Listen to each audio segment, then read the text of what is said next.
You're a qualified counsellor and you feel ready to take that next step. Counselling Tutor's Advanced Certificate in Clinical Supervision, including online and telephone working.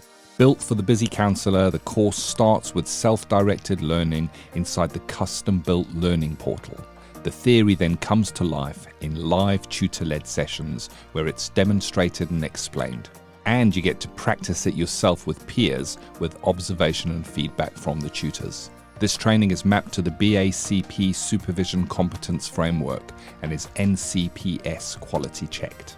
Visit counsellingtutor.com, click on the Products tab, and select Clinical Supervision Training to download your information pack and course handbook. Hello and welcome to episode 378 of the Counselling Tutor Podcast. I'm Rory and my guest today is Emma Neville. Emma is a mum of two teenage girls, a person-centred counsellor, a philanthropist who volunteers with several charities, and a qualified menopause coach. In the UK, the average age of menopause is around 51. Emma experienced early menopause at the age of 40 after being diagnosed with premature ovarian insufficiency, also known as POI. The diagnosis led Emma to begin researching menopause more deeply, helping her to understand the different phases and experiences that surround it. This eventually inspired her to train as a menopause coach. Emma joins us today to talk about her lived experience, the founding of her online community This Is Me, and her passion for encouraging more open conversations about the menopause. She's also keen to challenge, as she puts it, some of the rhetoric around the menopause and help others feel less alone. Emma's call to action is clear. Let's be the generation that makes menopause matter. With that said, let's roll the intro.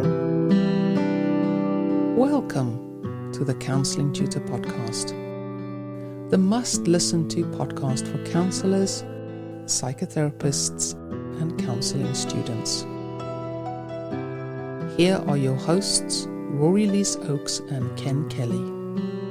Very warm welcome to episode 378 of the Counselling Tutor Podcast with Rory Oakes and Ken Kelly. Rory and I walking you through 3 stops on today's journey, starting off with ethical, sustainable practice, where today we're going to be speaking about bias, discrimination, and critical thinking in our counselling practice. And we're going to leverage in how AI may skew that and what we might need to think about. Practice matters. Rory's beautifully teed up. Interview with Emma Neville, Making Menopause Matter. So make sure that you stick around for that one. And then in student service today, we're going to be speaking about when counselling skills feel difficult. So this is really a very, what do you do? How do you practice those skills? And they can be a sticking point. So stick around for that one. Even if you've graduated, sometimes we look at our skills and wonder if they're the best that they can be. And we're going to deep dive onto that. But starting us off, Rory, in that ethical, sustainable practice, speaking about AI in counselling, bias, discrimination, and critical thinking. What do we need to think about? Well, I think you've started off with the crux of the matter, Ken, bias and discrimination, and why we have to think very, very carefully about the apps that we use. Now, in our practices, hopefully in our practices, we spend a lot of time, maybe CPD, maybe reflection in supervision with peers, thinking about, are we actually serving the people who are sat in front of us? Are we serving those from diverse communities? Are we understanding really their frame of reference? And more to the point, are we being very thoughtful not to go down certain roads that discriminate from people? In other words, by having one idea of how the world is from a Western culture, it may very well discriminate against someone who doesn't come from a Western culture.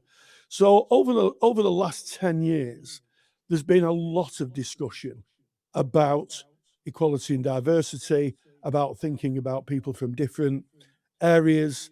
We look at the Equalities Act. And as a consequence of that, hopefully it gives us more rounded and thoughtful therapists. But with the world of AI, how do we know that the tools that are used for supporting maybe assessment, administration, triage, even client resources, or even our own reflective practice, are they built in a way that are they built in a way that reflect the experiences of who we served? I That like would be that. my question, Ken. Oh, that is so beautifully introduced, and the reason that Rory and I are having this discussion right now is because we can't ignore AI. It is a rising technology. There is work on creating AI applications that will be filtering into counseling and psychotherapy. You may even already have them in your agency. If you're working in the NHS, you may be working with them already, and they'll be used for supporting assessment, administration tasks, maybe triaging, maybe care plans, and they do have AI in the background. So we're called on to critically think around AI, and one of the questions that we need to ask ourselves is, does this tool introduce any bias? And as you beautifully said, Rory, we only need to look at where the information or the training that most AIs is trained on comes from, and it comes from the Western world. It comes from the Western world and is usually based in white culture, because that is the information that is most accessible. So if that is the training, there's already a bias in that training, because the AI can only act on what it's been trained on. And if it's just been trained on one set of data that does not see past its data, then our job is to do that looking and make sure that our client is represented in the research of the data that sits behind the tool. And we can't just expect that the AI is going to come out with the right answers or do due justice to the person that we are seeing. So we ask that question: could bias have been injected here? So that we are the human in the loop. We're keeping an eye open for our clients. Have I ever got that right, Rory? You've got it right, Ken, and I would just, yeah, guess, of course you've got it right.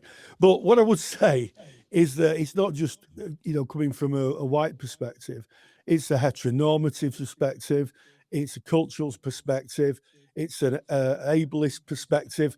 The list goes on, and I think what it asks us to do, maybe for the first time in counselling in general, is for us to be researchers, is to us do the research. I've heard a lot of therapists who say, well, I've qualified now, why do I need to do research? Surely that's a researcher's job. There are people who specialise in research. Well, yes, there are. There's the Professor Mick Coopers of the world, who's a research person who does a lot of research.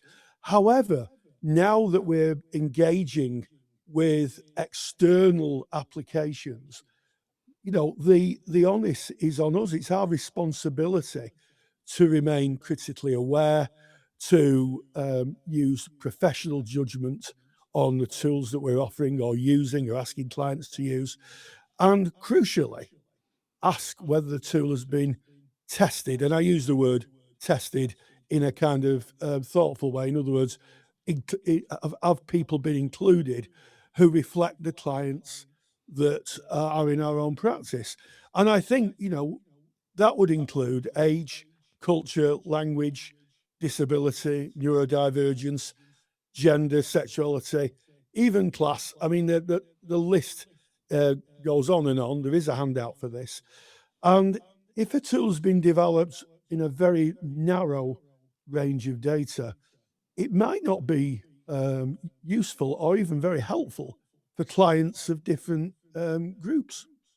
Yeah, very much so. And you've kind of indicated some of the areas that we might look there. And you said in the very beginning, this is what we study when we're training to be counselors. We spend so much time studying this.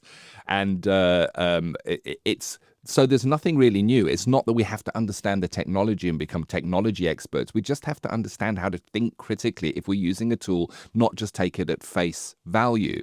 And that's what we're talking about today. And I guess another area, Rory, which is interesting to me, is the CBT, or diagnosis shaped lens. So Mm. if you go online, most of the clinical writing online, and specifically in the UK, is CBT focused. And if you look at the models that were adapted by the NHS and that were valued, CBT was seen as a very effective model. So there is a focus or a skewing towards diagnosis CBT. So if we've got a tool and it's been trained on that very same data, what is it going to give us back if we are perhaps an integrative counsellor or a person-centered counsellor? You know, our modality matters within this. So if I had a challenge in my practice around a client and I thought, you know what, I'm going to go back to the literature, I'm going to go back to the books, then I would go to my core modality and I would go look in the books around my core modality. I wouldn't go and look at a different modality because I'm going to dilute and confuse my own modality by doing so. So if you go and if we're asking AI to help think about a client or a client's progress or the direction a client is going in, does it sound like CBT? Does it match how I work, my own personal way of working? And I think back to when we were training, Rory. You know, I did a person-centered training course. And of course, we looked at comparative models and got to understand them. But one of the most important parts of that training for me was right at the end, just before graduation. The question was asked, what is the way that you are going to apply this personally? How are you going to take all the learning you've got and make it your own and apply that? And the way that I apply my therapy is going to be different to the way you do, Rory, even if we're working from the same modality. It's idiosyncratic. It's going to be part of us. Now, what happens when you're using a tool? Does it kill that? Does it wipe that out? Does it kill that individualistic, that human, real heart part of what we do?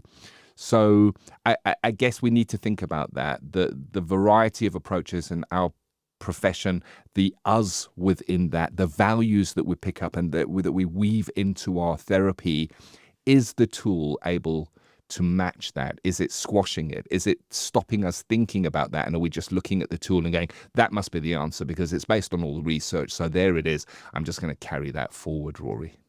Yeah, absolutely. And you know, there's a kind of metaphor here, isn't there? I think, you know, if you're driving a car, of course, you take notes of the dashboard and the instruments, the instrument cluster, as it's called, and keep an eye on that. You know, things like the rev counter and the speedometer and the engine temperature. I'm coming to the end of my knowledge on cars now, but you also look out of the windscreen to see what is in front of you, to see what the context of the driving is. And I think it's the same with counselling. Any tool that you use, any dashboard that you use, it really should leave you room for you to think, question, and contextualize. And if a tool produces very fixed recommendations, like a cognitive behavioral therapy recommendation, without allowing your input, this can create a bit of a risk. So I think the first thing to take away is these tools should be collaborative. They shouldn't be tools where you type something in and it says, this is the answer, go and do that. Any tool should really encourage collaboration and also relational knowledge. It's one thing to have clinical awareness and understand the client's wider context, but also relational knowledge, because let's be clear, our skill set and our humanity should not be replaced by an algorithm. Getting a bit direct on that answer. Yeah, but that's good. Why not? Yeah, it is, yes. Yeah, but very, very much so. It is an important topic. It's a topic we're called on. We have to think about it and look out for it, really, because we're looking out for our clients. And Rory, the truth is, Rory and I are not anti-AI. We are pro-critical thinking when using AI. AI is and can be really, really useful if it's used ethically and correctly. And that's what I guess this section of the podcast is all about. And one of the things that we're very likely to see, so this is already being used in certain agencies. It's certainly been used in the US. I know it's being used in social work in the US. And this is a really private, where the data is held correctly, recording device that records the session or the interaction between the worker and the client, and then afterwards it offers a summary. And it's all beautifully made, and it holds everything. It's really confidential, and does and ticks all the boxes that we would hope for privacy and things like that. However, now we go back to the bias. So here's the thing that I think about is, who does AI hear clearly? Well, you know what? AI hears clients who speak fluent, clear English and talk easily about their feelings that get captured. So if it's transcribing and it's in the background collecting the information from the session, what happens if the client has a strong accent, if their English is not their first language, if they sometimes use words that may not be 100% correct? Now, when we're working with that client, we may sometimes ask for clarification, or we know them because of the relationship we've had them. We know what they're doing. We can see from their body language how they're reacting, where they find themselves, and what they're actually saying.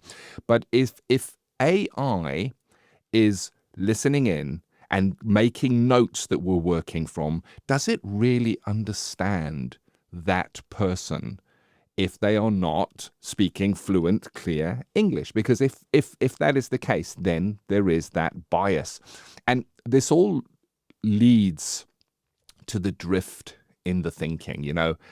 It's every time that you're handing over a reflection to AI, its bias that it may weave in can very subtly and silently become your own bias.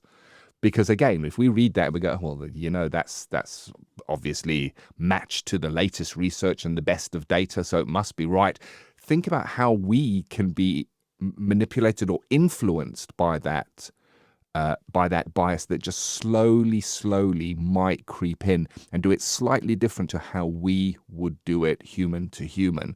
And I think that's what we're looking out for as we go through this process, Rory.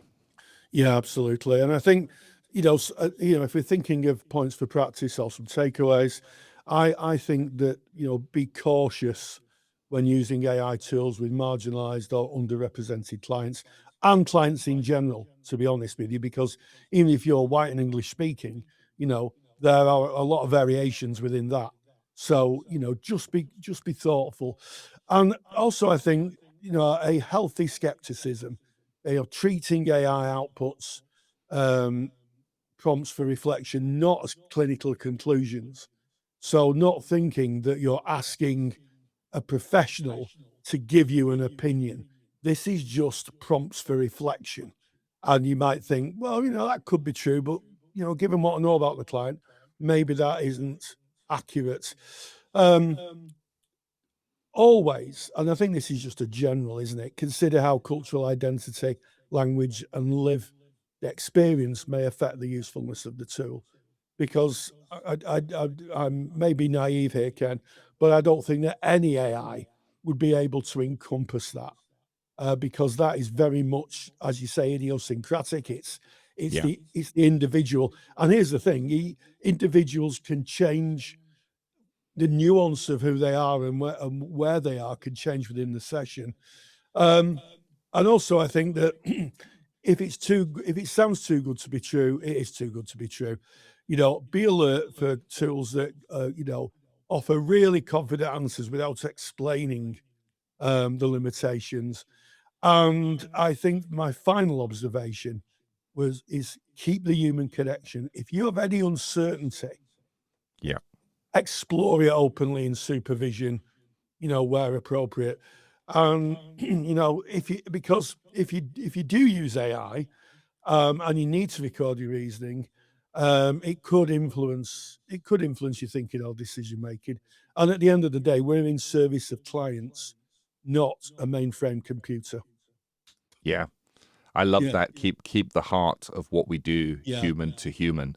I interestingly enough, I listened to the news, the latest, what's happening in AI. And in this last week in the United States, OpenAI, who make ChatGPT, have made a vertically integrated model. And a vertically integrated model basically means a very specialist model that does one specific thing. And it is for medical practitioners. It is for doctors, general practitioners. And they are now using it as co-pilots, where the doctor now is using the AI as part of the diagnostic tool, and the evidence suggests, and it'd be interesting to know who collected this evidence and who paid for it, but the evidence suggests that the AI is diagnosing better than doctors and picking up things that wasn't picked up maybe by the GP themselves. And apparently it may be a future where if a GP is not using AI in the diagnostic process, that they may be open to malpractice. It's very interesting how things are changing. But I also see that as very different to what we do as counselors and psychotherapists. We are empathic human to human. It's not that we just go to a database of information and pull it out and say, well, if you've got this and this and this, then you are this. And that's the whole point of this. That's what AI does incredibly well. And I guess it'll be really useful in medicine. But when it comes to counseling psychotherapy, it needs to remain human to human. And I like the way you described it, Rory, and my sentence for it is treat AI like a keen but inexperienced colleague, useful, but never give it the last word. And that keeps you in control of your practice. We've got a beautiful handout on this that we're going to direct you through to. You go to counsellingtutor.com, click on the podcast tab, go to episode 378 and go and download this beautiful handout. It's called AI in Counselling, Bias, Discrimination and Critical Thinking. It's around what questions we should be asking if using an AI tool, what we should be considering to make sure that we're working ethically and in service of our clients and in service of the good name of counselling, and of course in service of our own practice. Wow, what a topic, Rory. Yeah, it's a very important topic, and one that is going to be discussed more and more in your practice life, because one thing's for certain, AI is not going to stop. It's going to become part of everybody's practice. Yep. If you can mention the doctor, but as the therapist, at some level, AI will be integrated. And just a quick reminder, on that handout is Ken's wonderful book, Ken's wonderful book, which I have a copy to hand, and it is called Ethical AI Practice for Counsellors. It's available, or hopefully available, in a bookstore near you. Yeah, best place to go, Rory, if somebody's interested in that, is you go to ethicalaipractice.com. That's a counselling tutor page which tells you all about the book. You can download a free chapter there, have a look if it's right for you, and it's got links of where you can get the book. Full name of the book is Ethical AI Practice for Counsellors and Psychotherapists in the UK. If you're outside the UK, it still applies to you. You'll just have to look to your laws and ethical bodies, but it has been written for UK counsellors and psychotherapists. And this bias is in the book, and it gives you 4 questions that you ask as you're going through the critical thinking. And the questions are, has the tool been tested for bias? 2, is my client represented in the evidence base? So Rory and I have spoke through this, but these are the actual questions. The 3rd question is, does the tool allow for professional judgment, my professional judgment? And 4, could the tool reinforce existing inequalities? Those are what we're looking out for there, Rory. Yes, absolutely. And there's a link to start you on your research journey to a government website. It's discussing how AI is being ethically developed, certainly within the NHS. So that's your research starter. Have a look at that and consider that's the type of documentation that you need to look at when you're considering using an AI with a client or AI in your practice in general. Thank you. Well, there you go. That's that one. Go and get that handout. Counselling Tutor Podcast tab, episode 378. And that is today's ethical, sustainable practice. We now move smoothly on, Rory, smoothly on to Smoothly. Practice Matters, where you met up with Emma Neville, making menopause matter. Rory, you've introduced it, but just give us a recap on what we can expect here. Yes, I met up with Emma Neville, making menopause matter. Probably, I think probably one of the most important and meaningful interviews I've ever undertaken. And I always like people who've got a very strong why in their life. And listening to Emma's story of her own menopause journey and how she's helping others is absolutely inspirational. I caught up with Emma Neville, making menopause matter, and this is what she had to say. If you're a counsellor in private practice and you need a website, or you've got one that could do with an upgrade, WebHealer are offering Counselling Tutor Podcast listeners £100 off the cost of a website design and build. WebHealer specialise in websites for counsellors and psychotherapists. It's all they do. Their team provide a completely non-technical, done-for-you solution so that you can focus on your time with your clients. They've been doing this for over 20 years and are a trusted name amongst counsellors when it comes to getting your practice online. Get the full package details and claim your £100 off coupon at counsellingtutor.com/website.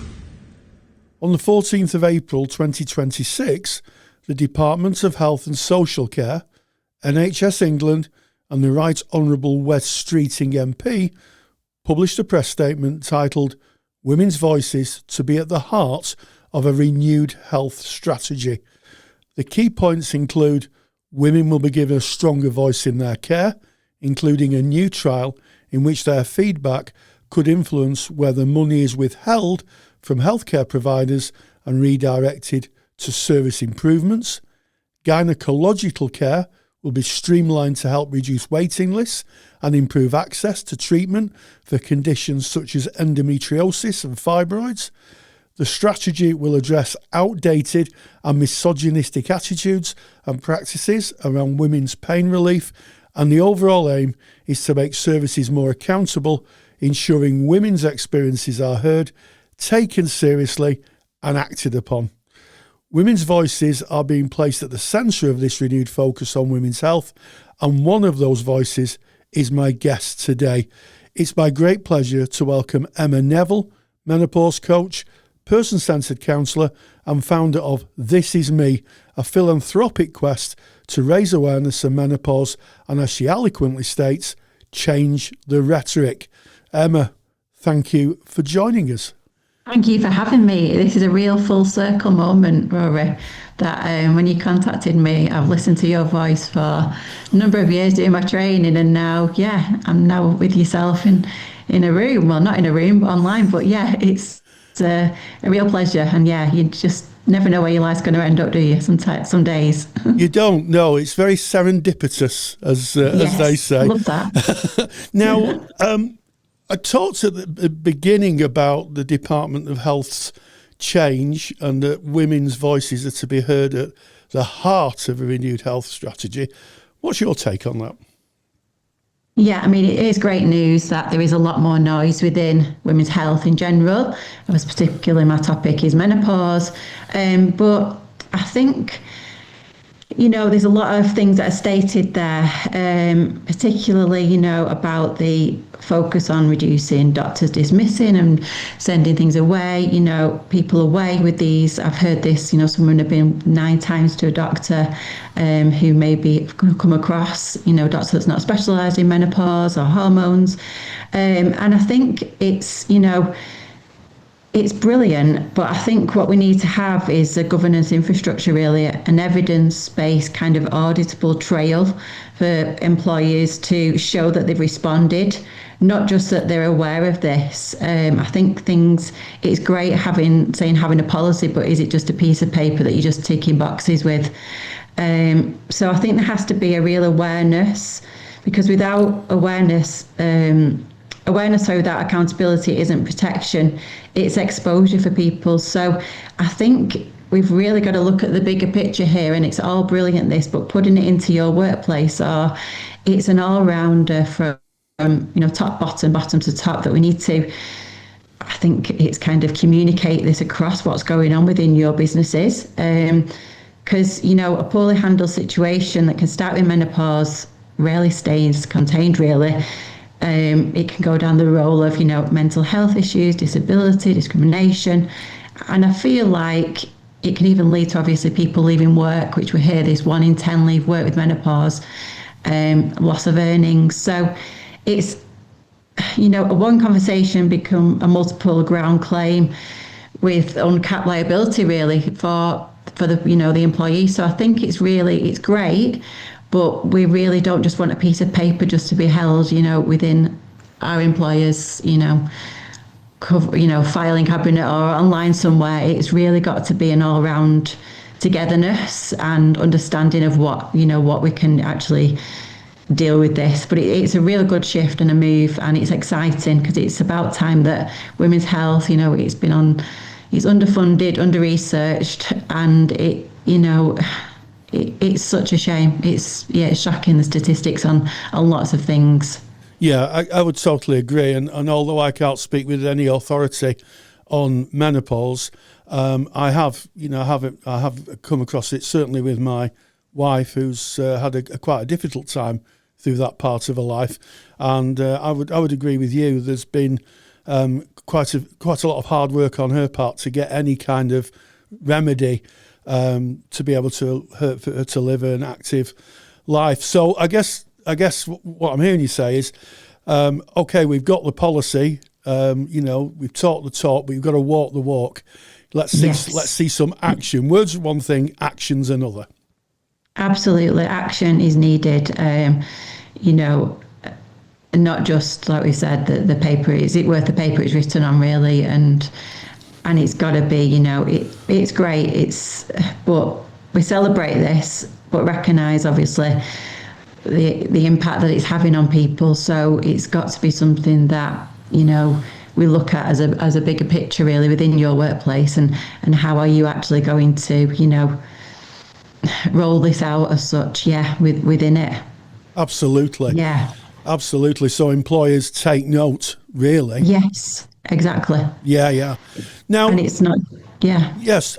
So reading your bio, you were diagnosed with premature ovarian insufficiency, or POI as it's sometimes known, at 40. What was that experience like for you?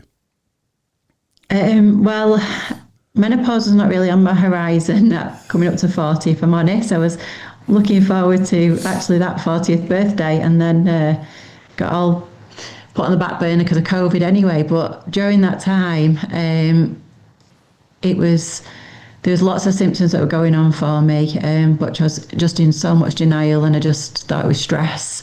I was at the end of my course to become this counsellor. I went from, placement kind of to online. Everything changed, having to learn new platforms and everything. So I just put things that were changing and areas not arriving. So much denial when I did get the diagnosis due to my age. I just really felt like, what does that mean for me now? What does that mean for future me?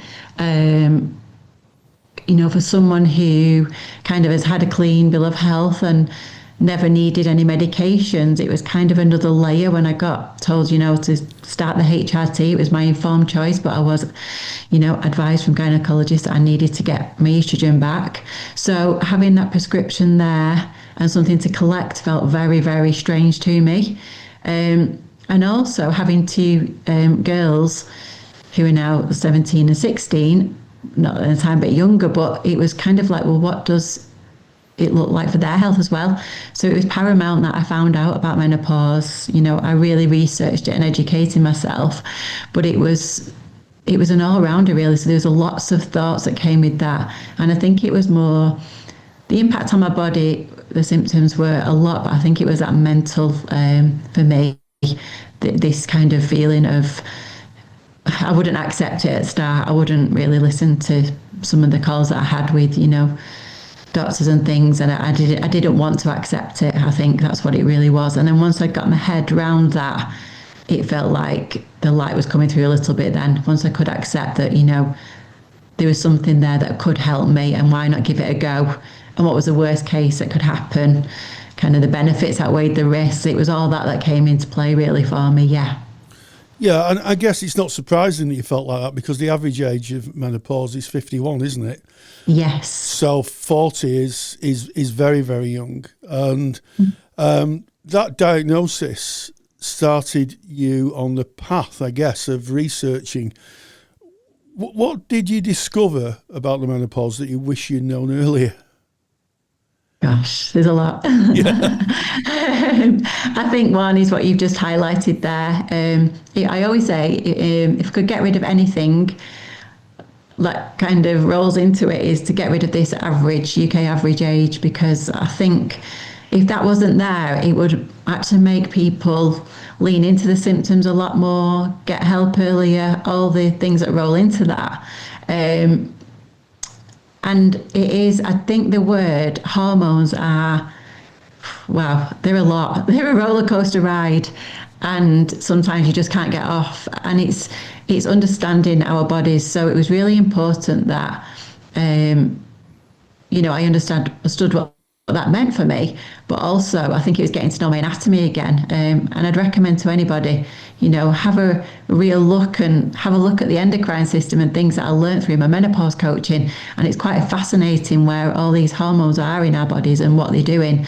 So I actually become quite excited about parts of it, because it was a new learning, but it was kind of, I think really for me, it was that missing piece that I'd not been educated on it. It wasn't something that I'd related it to a hot flash, to be honest, because I heard a few people, friends that were going through it, but other than that, there was no awareness for me whatsoever. It was just not on my radar. Yes, so it was a case of understanding who you were again to some extent. Yeah, exactly that. Yeah. Now, you trained as a person-centred counsellor, as you've said at the beginning, but then you went on to train as a menopause coach. So what drew you towards that work, and what do you think that coaching can offer women going through the menopause? Yeah, so I think I kind of had a few tools in the bag already, I like to think. And then I just thought I'm going to get people within the room who could be presenting, some of these symptoms. I think when we look at kind of divorce rates and things like that, they're at the peak in the, early 40s and everything. So I thought I'm going to be in a room with maybe women that are going to be, I'm not advising here, but have they even thought about a change that's happening in their bodies, i.e. hormones changing? So it was something that kind of felt it was another string to my bow, but then I think I become pretty obsessed with the word menopause, and it took me down I suppose a good rabbit hole, really, in the way of, I wanted to know more. I felt hungry to know more, and I felt that there wasn't enough awareness, knowledge and understanding of it. So it was something that I thought, oh gosh, if I do coaching added into this, that'll be another angle. And I think what it is within the coaching, again, it's giving someone the space and time to come into their own and to understand what's going on for them. It's inviting people, I think, to kind of that awareness, to understand yourself, to gain knowledge and to really, I think, look at yourself in this transition of menopause, to what it can actually be, and to try and take some of the negatives away from it. That it can be a new beginning, a new chapter, time to lean into you, and not to, I hate the word kind of selfish, but it's not selfish, it's essential to look after yourself, because if you've got a family and, partners and everything, you're better for them when you're in a better place. So I think it's this whole round, it comes into so many different levels of life that I think it was just something that it was really important to me to learn about it. And then, I wanted to kind of share my experience that I could relate to them. Whereas sometimes in the person-centered counselling, it was kind of, I couldn't do that. So it was a different angle, really. But I just the first initial thought was I'm going to get clients coming into, sessions that could be presenting some of these symptoms and things, and that I'm wondering whether, exploring that with them, has hormones or things been even brought into these, changes that they were going through, really. Yeah, so there's an educative element to the coaching and sharing information. And I think also I've picked up that, the divorce rate at 40 is high. And from my own experience of my wife going through the menopause, there was a renegotiation of our relationship because my wife was changing. She wasn't getting bad or worse, but what she had to face needed understanding and compassion. And I think there's a message there maybe for partners in relationships to understand that this is something, it's almost unseen. It's as my wife will always say, she'll say, you don't see it. And it's true. You just don't. You don't. Yeah. Absolutely. I think, you're not something that you can visibly see on somebody. And, you're internalizing it. And I think that is a really whole big chapter on, I wasn't pleasant at times to live with. I definitely know that. And I'd like to call myself a calm person, but I could go from 0 to 10. And I would hear my voice and think, was that actually me? And I was shocked. And then I'd drop the girls, I'd drive to school sometimes with silent tears rolling down my face. I'd get out of the car and I'd think I've ruined their day. I'd have a cry. And then I'd think, oh my goodness, this is just awful. So I think it is really about, it's a shared experience. If you're living with somebody or you're in a relationship, I feel it's I'm not going to say you can't and compute it because we're built completely different, and there is some empathy there with that, because how can you understand it? You don't go through it. But I do feel that there's a language sometimes to have around it, having a little bit of a script, if you want to call it, just a couple of lines that can be really comforting, like, I don't understand it, but I'm here for you, or is there anything I can do to help? Just some of those things that are so simple sometimes. I think we forget to go back to basics at times, and they're the things that really can make, an impact. And I think a thing that I introduced was something in my own head. I might not always verbalize it, but I would say, in my mind, I'm only going to get to a 5 out of 10 today. And I was okay with that. And it was sometimes saying, you're not going to get more than a 5 out of me today. And I think then you understood that, you're just averaging today. And sometimes it's just having some little things that you can lean into that are helpful, really. It really is. Even getting a book and having going on a forum, having a read through a book together to try and understand it. Following some people if you're on different platforms and just seeing what's going on. I think there is so much which is brilliant out there that we can do, which can be inexpensive as well, but it definitely is a shared experience, because we just don't know. One day can be good and the next we can just be all over the show. Absolutely. And I think the key takeaway that I picked up in that, and also from my own experiences, if you are a partner, get clued up, do the reading. And there's nothing better than that, I think, than sharing with your partner. I can't tell you the times me and my wife have sat in bed at night, she's been showing me the iPad and she'd be saying this and this, and I've been, making mental notes, because I can't fully understand what she's going through, but at least I can get a sense of where she is, and we can have a shared language. And I think that's sometimes missing. Certainly the women I've counselled through the years have said that they can't, their partner needs to get on board.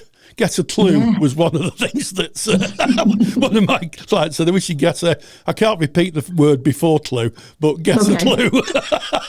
No, absolutely. And like you say, you don't have to make this complicated. It's sometimes just that, no, I don't understand it, but I'm prepared to try and listen or help in any way I can. Can I take something off your load today? Because you look like you're not up to what you used to be. Not saying that you're struggling, because we don't want to know that we're struggling, but just having the correct language and words can really mean a lot. And I think we all love a cup of tea, don't we? And it makes everything better in, with that kind of society here in the UK. But it kind of feels like it's just sometimes the small things that can really make the big difference to us. Yeah. So it's working together, definitely is. Yeah. Absolutely. And also I think the one thing I've learned as a man is that you can't fix it. Men love to fix things. Yes, it's almost you are like fixers. we are fixers, like we're born with screwdrivers and spanners in our hand and we think we can fix the world. And this isn't something that can be fixed. And it's not a deficit in me. It's the fact that this is something that someone's going through and you just need to show up the best you can be to support them. Yes. Show up, that's a great way. Yeah, show up. Just show up. Yeah. So there we go. You started an online community called This Is Me. And I have to say, what prompted me to reach out to you was you were stood in St Anne's Square in Manchester banging a drum. And I thought... menopause made me do it. Yeah, that's it. Banging, and I think there's something quite symbolic in that. Banging a drum for menopause awareness is a great thing. But you founded this community called This Is Me. What did you hope to create when you founded it? Yes, so it was a real moment of. I was already on Instagram privately, and it was a big deal for me to kind of share myself. But I was just like, I always went back to my why, and it was why because if I've helped one person, one woman, or a partner, or somebody, in that day, it was kind of like my mission felt complete. So it was about me advocating for the 40-plus-year-old woman because I thought there must be many more of me out there, and it was about sharing. Just to make people feel seen, heard and validated, because I particularly didn't at this phase. And I think the amount of people that said to me, "You're too young," which is a really not nice thing to say to somebody because you feel like a fraud. And you're like, well, I am. I'm fully through the menopause, I'm postmenopausal. And they're like, so again, it was something that took a lot of courage, but it was feel the fear and do it anyway. And I have to say, when I launched, is it 2 years ago now?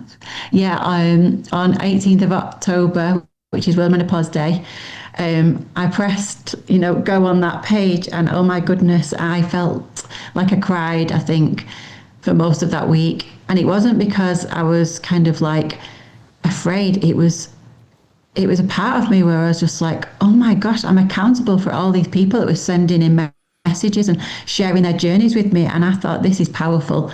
This is like, goodness me. And I do actually respond to every message that I get. I have some help with, setting up social things, but I am the one responding to all those people. And I felt so accountable for them, which was a real privilege deep down. I was like, wow, this is, there's beauty in this, for somebody to, share with me. Again, it was a bit like that counselling experience, but I was like, this is a lot. So it was just really to have, I think, that safe space for them to connect. And the biggest thing is when I see, people commenting on each other's kind of chats and helping each other, or have you tried this, or have you, done this and that. And I just think, wow, that is really, really powerful.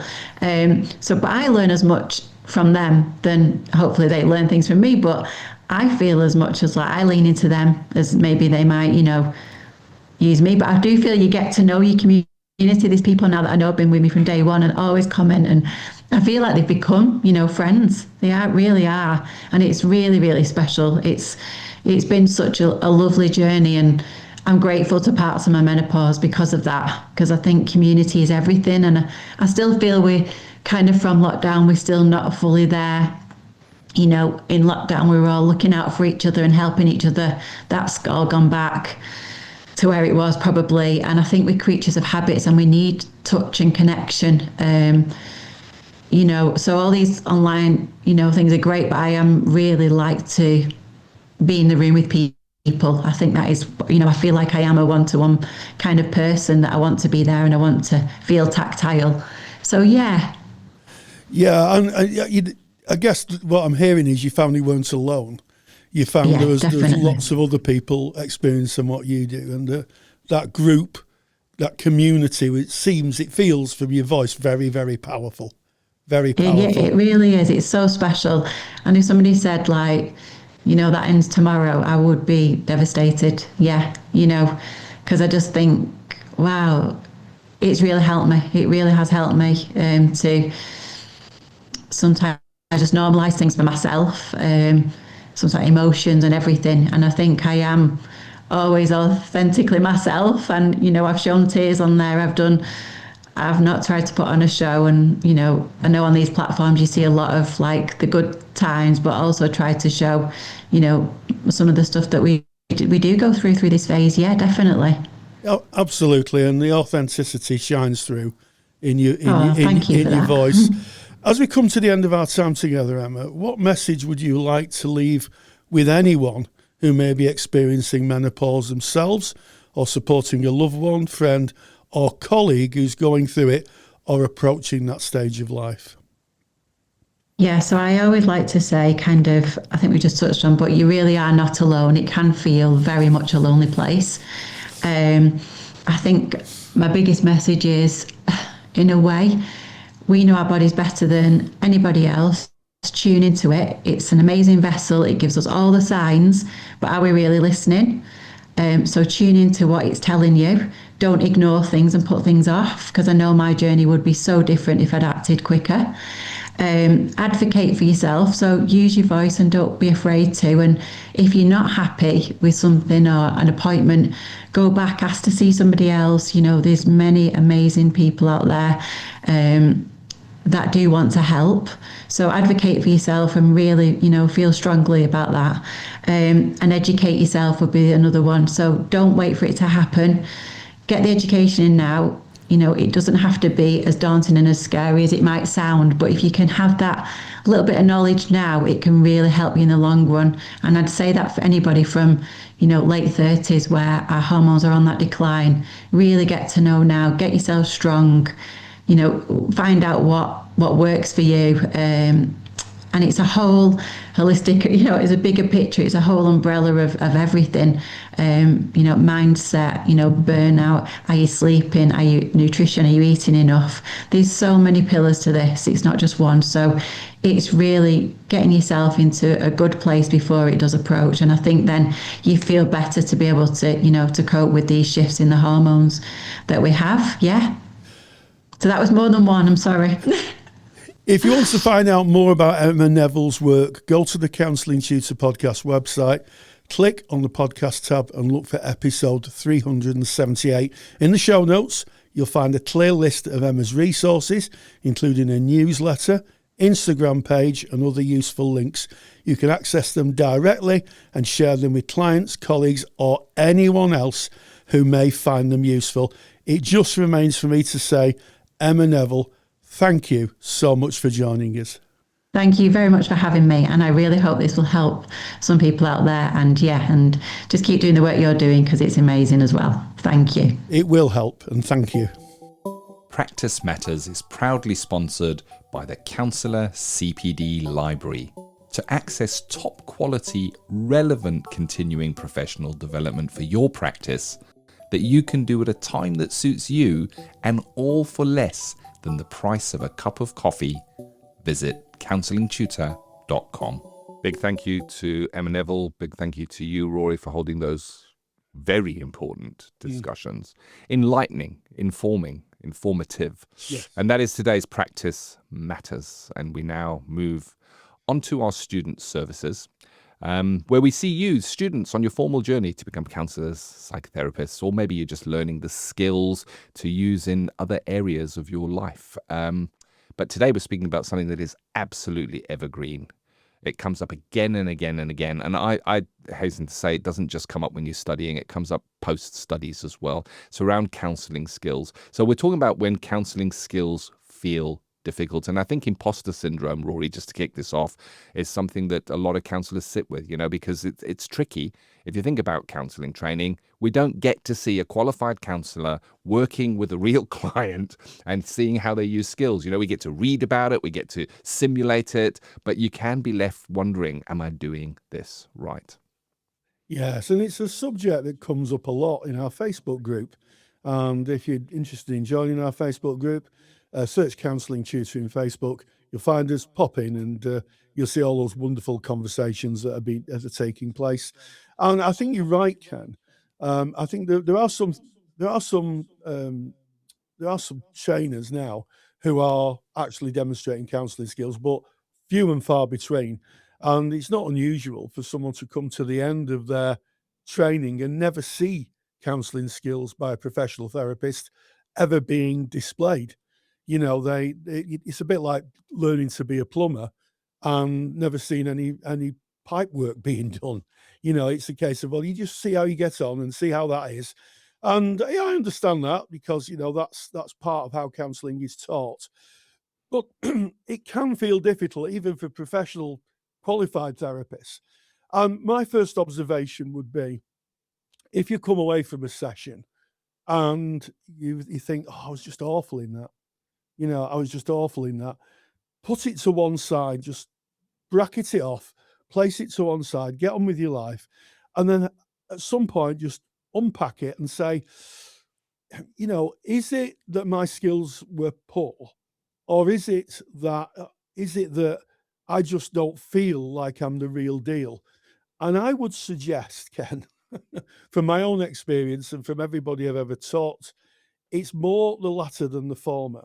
I think that I think it's very easy for us to become feeling, we've not done a good job. We're caring people by definition. People who go into counselling are caring people. They want to do the best for the person sat in front of them, or at least I hope the majority of people who go into this work are. And I think that sometimes we can be over-critical of ourselves. So from the student piece, what I would say is have a think of the feedback you've got. What was the feedback from the person who was acting the role of client? What was their feedback? What did they say? And it's only their view that really matters, I think. But it's the person who's being listened to who is the authority on how your skills facilitated them. And I think the question to ask is to ask the person. I mean, I'm not saying we should ask our clients, but in a training scenario, to say to the person who's in the role of client, how was that for you? What would have been helpful for you? And see what they say. And you might find actually that you are not as bad as you think you are. Yeah, I have to agree with you there, Rory. The fact that you show up, that you care, that you come in with kindness, that you come in and actively listen to another human share their information is already so much of the work. And counseling skills are not... It's not like building a recipe. So I make bread at home and I put in 4 cups of flour and 1.5 cups of water and 2 teaspoons of yeast. And I have to follow that recipe to get my bread out. And if I go off that recipe, it comes out terribly. And if I follow the recipe each time, it comes out perfectly. Counseling skills are not that. You can have a presentation from a client, something that they say. One counsellor will use a reflection. Another counsellor will use silence. Another counsellor will use a different skill. And all of those are right. None of them are wrong. There's no wrong skill that you're going to be using. Everybody is unique in the way that they will use those skills. So it's not like client presents with X, I have to use the right skill. Oh, which is the right skill here? I've got to get the right skill out. And the thing is, in that moment, trust your gut, trust the process, trust the flow that comes through you. At the end of the day, the most important thing is 2 humans in the room with one caring for the other and really listening. So if you sat there going, oh, what skill should I use when they say this? Oh, no, I've got to get the right skill. Then you're not really listening to that person. It doesn't matter what skill you use in that situation. You're not actively being there with the person. But if you're really, really there with them, just go with the flow of the conversation. You may find yourself just working like a magic happens. Like there's electricity that goes through this, Rory. Yeah, absolutely. And, human connection isn't about technical ability. I can remember many years ago watching a student give a masterclass in counselling skills. It was just a masterclass. I sat there and I thought when she'd finished and she'd turned to me, I said, how did you feel when you were using those skills? What came up for you? And she said, nothing. And I said, that is the area you need to work on. Playing a musical instrument without any soul or passion, technically it can be brilliant, but are you actually putting your humanity into it, your soul into it? And I think that's what makes therapy work, not the technical ability in skills, but the human connection, as you say, two people in a room, one in the service of the other. So think about how you use your skills. And I think it's more punk rock than it is classical music. It's not like reading music and say, I've got to do this like you're in an orchestra. It's more, it goes like this. You're reacting to where that person is. You're jamming, to use a musical term. You're moving backward and forward. And just don't be too hard on yourself. And I think also, as you develop your kind of practice, you'll find that you'll think less about the skills you're using. They'll become a lot more natural. And I think you'll find yourself entwined with the clients. And when I say entwined, I mean connected. That empathic connection will grow and deepen. And as a consequence of that, the skills will just flow in. So just take it easy on yourself and get as much feedback as you can. But I always say get the feedback first from the person who played the role of client. Because if you're in a triad and you get the feedback from the observer will almost certainly colour the feedback you get from the person who paid the client. Get the clients first, and I'm talking about in a counselling skills training situation, not in a therapy room, in a training situation.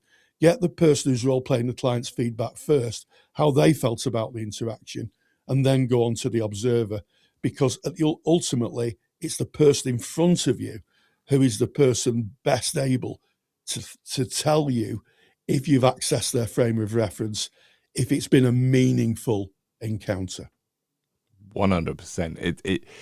Your connection is with that person. The other person is called an observer for a reason. They're just observing. They're out of the loop. They don't feel the human-to-human connection. They may witness and see emotion transfers, but they don't feel it. It's the felt sense between the two in the relationship. You're 100% right, Rory. It's interesting. We started this podcast speaking about bias, and what you've just touched on there is a bias. If you get the feedback from the observer first, it can bias how the person acting as client may show up. And I think hopefully we've kind of normalized that many people feel this.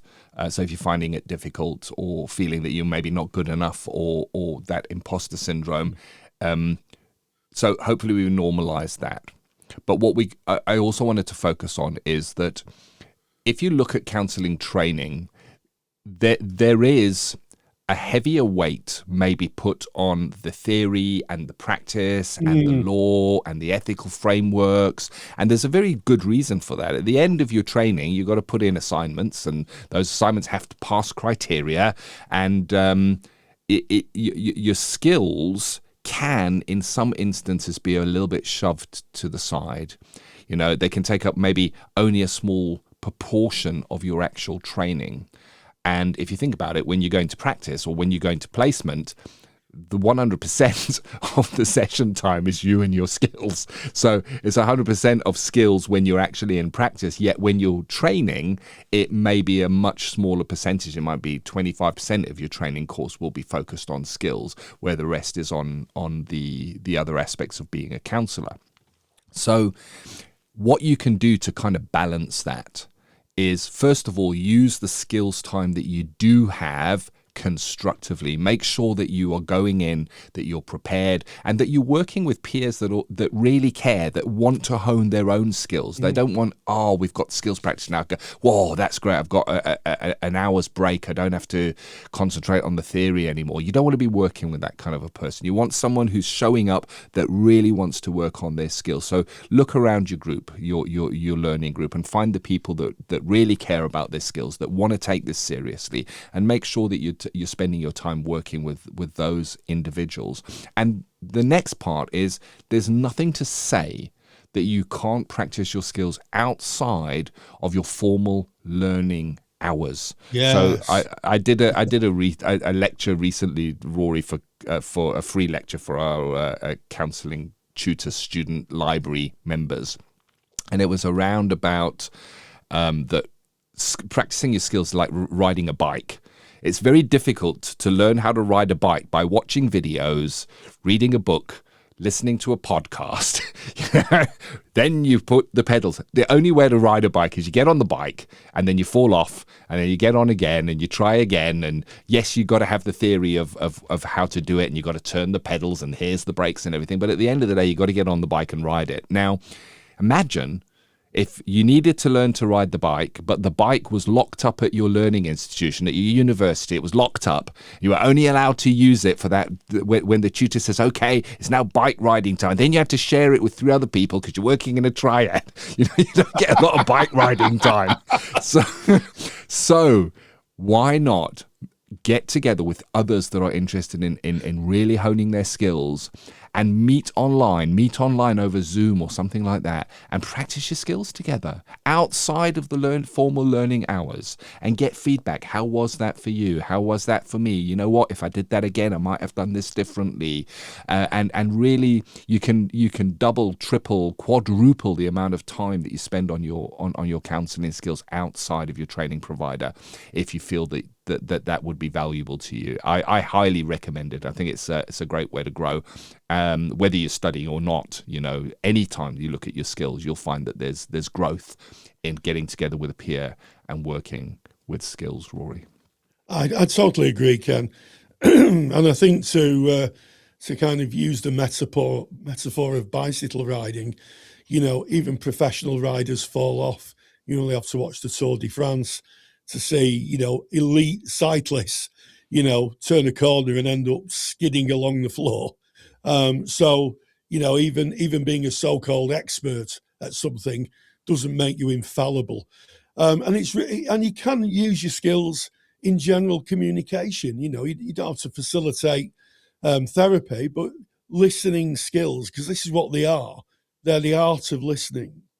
Can be used in everyday environments, can be used at home, can be used at work, can be used, in social situations. And the more, as you say, the more you use them, the more you just feel comfortable with them. And I would kind of say you're absolutely correct, Ken, on that sometimes you might work with someone who just isn't showing up. And as a consequence, you are literally flogging the dead horse of counselling skills. I've seen that. Someone's turned up and they're not in the right mindset, or they've had a bad day. You work with them, and no matter what skills you use, you just don't feel you've got anywhere. And bizarrely enough, or accurately enough, that happens in real life. I've worked with clients who are obviously in a very difficult place, and maybe just needed time, a little bit of co-creation, a little bit of just sitting with somebody and not communicating. I think that's sometimes a bit underrated as well. So I hope that's been useful for those of you who feel that skills are difficult. Just trust yourself is what I would say. Oh, very much so. If you wanted to dive deeper, if you wanted to learn more about skills, really dive deep, we have the Counselling Skills Academy. It's counsellingskillsacademy.com. It's part of Counselling Tutor. It's a specialist section that we've put together where we have actual real sessions, real counselling sessions. So client and counsellor, not acting, not it's actual real material, and you get to watch the whole of the session, and then the counsellor, it's reviewed by the counsellor afterwards, saying what they might have done differently had they done that again. And it's an academy that matches individuals that want to practice skills outside. There's a skills framework of how to practice your skills. So if you wanted to delve a little bit deeper into skills, counsellingskillsacademy.com. Part of Counselling Tutor, you'll find all the information there. But I think, Rory, it's time for me to say that this has been episode 378 of the Counselling Tutor Podcast. It has, Ken, and we started off with ethical and sustainable practice, AI in counselling, bias, discrimination and critical thinking, a call to arms to help you be more critical and start researching the apps that you might be using in your own practice or those you're recommending to clients. And remember, there's a wonderful handout. To get that, you go to Counselling Tutor, click the podcast tab, go to episode 378, and it's waiting for you there. In Practice Matters, I would say a groundbreaking interview with Emma Neville, a thought leader and someone who's making the world better for others, making menopause matter. And again, don't forget to go to episode 378, again, the podcast tab in Counselling Tutor, and click on the links and the resources that Emma's providing for free. There's a huge amount of resources there which you could use, maybe use yourself, use with a friend, or share with a client. Very, very important work being done by Emma, and we're very grateful that she spent time with us today. And then straight into student services, when we talked about when counselling skills feel difficult. Ken and myself had a good old natter about how skills are delivered, the importance of them, and I guess the fact that using them in college may not be enough to get that kind of confidence. So use them where you can. Think of it, as Ken said, as riding your bike outside class. And finally, we thank you for your likes, shares and subscribes. And as always, and until the next time, stay grounded and stay safe. If you're studying counselling, the student library from Counselling Tutor is like having your own tutor alongside you. Every theory and skill in plain English, mapped to your specific course and level. Visit counsellingtutor.com, click on the Products tab and select Student Library for more information. That's counsellingtutor.com. Thank you for listening to the Counselling Tutor Podcast. Find the show notes for this episode by visiting counsellingtutor.com.